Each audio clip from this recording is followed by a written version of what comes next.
ថ្លៃតែស្រីគ្មានតួនាទីឈ្មោះត្រឹមជាមនុស្សដែលបងស្គាល់ម្នាក់ព្រោះបងមានអ្នកតាមថែជីវី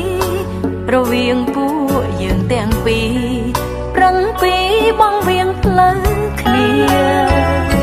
ញញឹមជួបងពេលដឹងថាបងសប្បាយចិត្តតែក៏ខូចចិត្តពេលដឹងថាបងឆ្លោះគ្នាតើគេធ្វើល្អដាក់បងដែរទេឬមួយក៏គេមិនសូវនឹកនាប្រាប់អូនបានទេពុំងារចង់ដឹងថាបងមានអ្នកថាព្រោះបងមានសង្សារប្រាថ្នាថែបងមិនបានត្រឹមស្រឡាញ់ក៏គ្មានសិនដែរស្នេហាអើយឲ្យខ្ញុំសុំ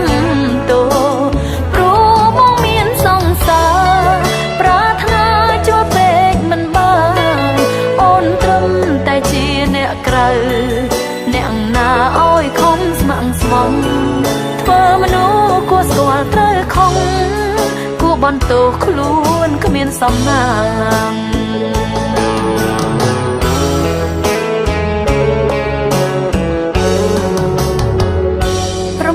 ដែរទេ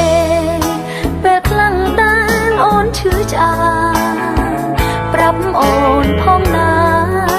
ចាំអូនខំប្រឹងជៀសវាងតើបងស្រឡាញ់គេណាស់មែនទេ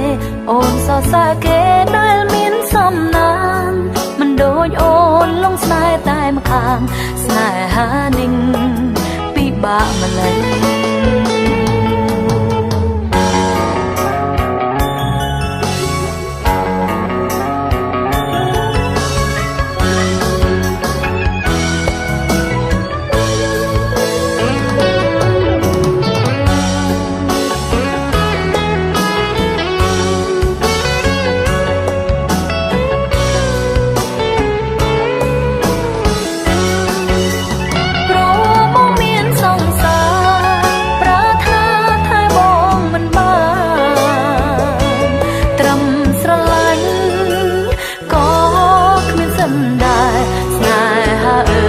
ខ្ញុំសុំ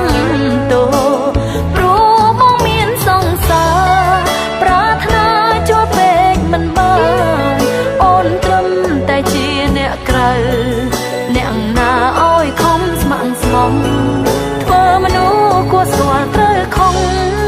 គួរបន្ទោសខ្លួនគ្មានសំណាង